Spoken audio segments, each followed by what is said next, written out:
Assalamualaikum warahmatullahi wabarakatuh. Alhamdulillahilladzi khalaqas samawati wal ardh wa ikhtilafil laili wan nahar la ayatil liulil albab.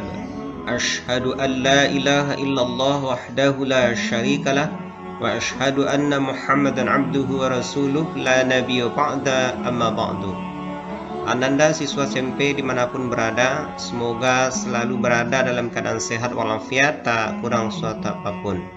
Semoga Ananda bersama orang-orang yang Ananda sayangi selalu di bawah lindungan rahmat Allah Subhanahu wa Ta'ala.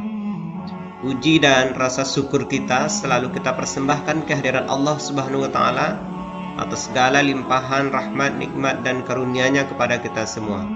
Selawat serta salam kita sampaikan kepada junjungan kita, yakni kepada Nabi Muhammad sallallahu alaihi wasallam. Ananda yang dirahmati oleh Allah, berjumpa kembali bersama Ustadz dalam pembelajaran pendidikan agama Islam dan budi pekerti, yang hari ini kita akan membahas tentang menghindari minuman keras dan judi. Ananda yang dirahmati oleh Allah, Quran surat Al-Maidah ayat 90 sampai 91 berbicara tentang, diantaranya berbicara tentang persoalan judi dan minuman keras. Mari sama-sama kita baca. Mari sama-sama kita baca ayatnya yang berbicara tentang ini.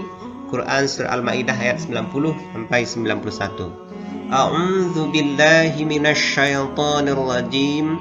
Bismillahirrahmanirrahim. Ya ayyuhalladzina amanu innamal khamru wal maisiru wal ansabu wal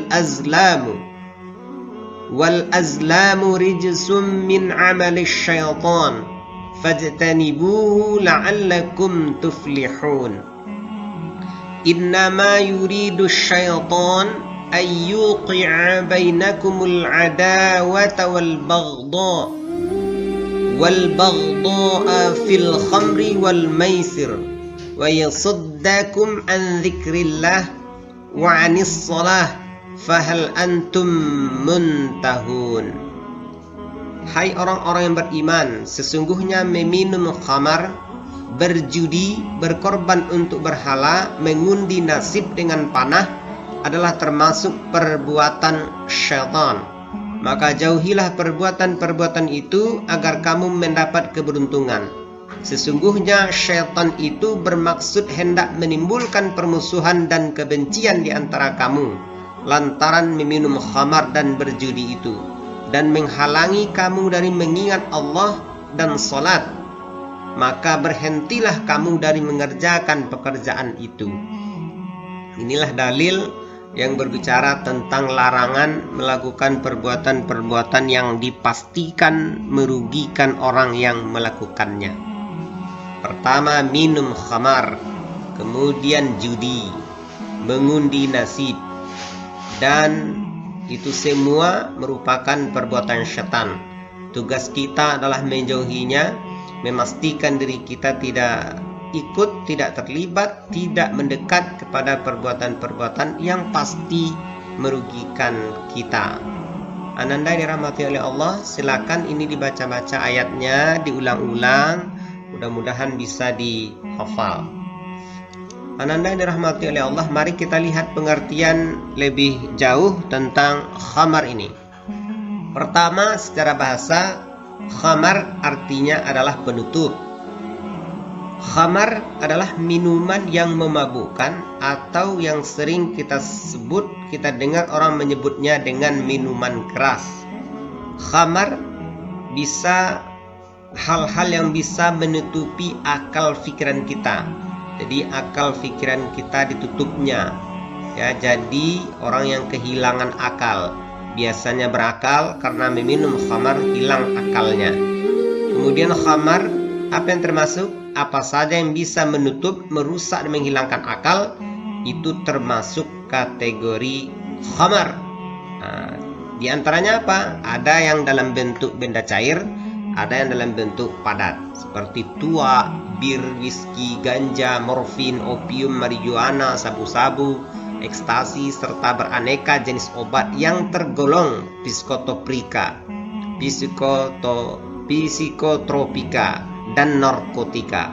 Jadi semua benda ini termasuk khamar yang dipastikan ini adalah pelakunya termasuk melakukan perbuatan-perbuatan syaitan. Semoga kita, orang-orang yang ada di sekitar kita, orang-orang yang kita sayangi, terjauh dari khamar ini. Ananda dirahmati oleh Allah, oleh karena itu diharapkan kita tidak mendekatinya. Karena setiap orang yang sudah mendekatinya, maka nanti dia akan mudah tergelincir ke sini. Bagaimana caranya?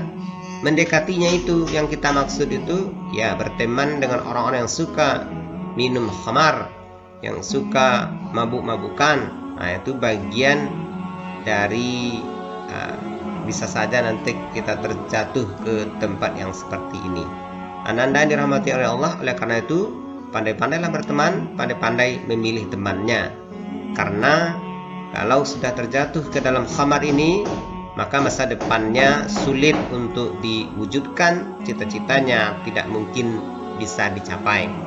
Oleh karena itu, kalau yang sudah terlanjur, maka berusaha sekuat mungkin untuk menghindarinya, menghentikannya, menjauhinya. Ananda yang dirahmati oleh Allah, nah ini ada beberapa, ini sebagai pengetahuan saja, jenis-jenis minuman keras. Pertama, jenisnya itu minuman perusak. Jadi yang jelas semua minuman keras itu haram. Yang pertama, minuman keras yang sifatnya perusak pertama, golongan A. Nah, ini adalah golongan pertama minuman keras yang memiliki kadar alkohol atau etanol terendah, hanya mengandung 1-5%. Walaupun terendah, tetap minuman ini dalam hukum Islam haram. Yang kedua, jenis yang B, minuman perusak kedua. Golongan B atau golongan kedua adalah minuman keras yang memiliki kadar alkohol 5-20%. Contoh minuman keras golongan ini adalah wine atau anggur dengan berbagai jenisnya, tetap haram. Kemudian yang ketiga, jenis C, minuman perusak ketiga. Golongan C atau golongan ketiga minuman keras adalah jenis minuman keras yang paling tinggi kadar alkoholnya, mengandung 20-45%. Minuman keras yang termasuk dalam golongan ini diantara adalah whisky. Semua minuman ini tidak boleh diminum, hukumnya haram. Anak-anak dirahmati oleh Allah, selanjutnya ya, dampak minuman keras secara fisik. Apa yang terjadi dengan fisik tubuh kita ketika kita mendekatinya? Pertama, yang jelas sakit fisik. Jadi mengalami sakit kepala, mual, muntah, serta nyeri pada bagian tubuh tertentu. Yang kedua, badan bisa saja ya gemuk, tidak sehat. Minuman beralkohol memiliki kadar kalori dan gula yang amat tinggi. Kemudian tekanan darah tinggi. Minuman beralkohol dapat memicu tekanan darah tinggi. Yang keempat, menurunnya daya imun tubuh sehingga mudah masuk penyakit-penyakit berbahaya lainnya. Jadi semua minuman khamar maka menyebabkan kerusakan secara fisik, sakit fisik, badan tidak sehat, tekanan darah tinggi, menurunnya daya tahan tubuh. Kemudian secara mental, dampak minuman keras secara psikologis. Pertama, gangguan daya ingat. Gangguan ingatan biasanya merupakan ciri awal yang menonjol pada demensia, khususnya pada demensia mengenai korteks seperti yang baru terjadi. Terganggu daya ingatnya. Yang kedua, kecanduan. Hal ini disebabkan karena minuman ini berhasil menciptakan sensasi tersendiri pada kesehatan psikologis Ananda. Jadi bisa menyebabkan kecanduan, ketergantungan. Kemudian yang ketiga, menurunkan kesehatan mental, menurunnya fungsi dari otak, menurunkan kemampuan indera, meningkatkan risiko depresi dan frustasi, serta menyebabkan perubahan pola perilaku. Kemudian keempat, perubahan kepribadian. Orang telah kecanduan konsumsi miras biasanya akan mudah marah, emosi tidak terkendali. Inilah dampak minuman keras secara psikologis, dan masih banyak lagi akibat-akibat yang tidak baik bagi tubuh kesehatan kita. Ananda yang dirahmati oleh Allah, apa yang bisa dilakukan untuk menghindari ini? Yang pertama, tentu kita berusaha selalu mendekatkan diri kepada Allah Subhanahu wa taala. Bagaimana cara mendekatkannya? Tentu dengan melaksanakan apa yang diperintahkan, meninggalkan apa yang dilarang. Dekatkanlah diri, perbaiki ibadahnya, serius beribadah kepada Allah, salat dijaga karena salat tanha 'anil fahsya'i wal munkar. Kemudian jaga diri kita dari yang merusak. Jadi apapun yang merusak dijaga. Kemudian bedakanlah mana yang boleh dilakukan, mana yang tidak dilakukan. Kemudian tanamkan sifat yang baik dan beri contoh kepada orang yang ada di sekitar kita. Kemudian sadarilah tujuan hidup kita, bukan hanya sekedar hedonis, kesenangan sementara, melupakan tujuan akhir hidup kita. Semua yang dititipkan oleh Allah Subhanahu wa taala kepada diri kita, baik itu tubuh kita, fisik kita, mental kita, itu adalah amanah titipan yang mesti dijaga dan nanti akan dimintai pertanggungjawaban oleh Allah Subhanahu wa taala. Tidak serta-merta fisik dan tubuh kita ini adalah milik kita yang bebas kita gunakan semaunya kita, tidak. Ini barang titipan, semuanya mesti dijaga dengan baik dan nanti akan diminta tanggung jawabnya oleh Allah Subhanahu wa taala. Ananda yang dirahmati oleh Allah, selanjutnya nih tadi minuman keras, sekarang judi. Pengertian judi secara bahasa, judi itu artinya mudah.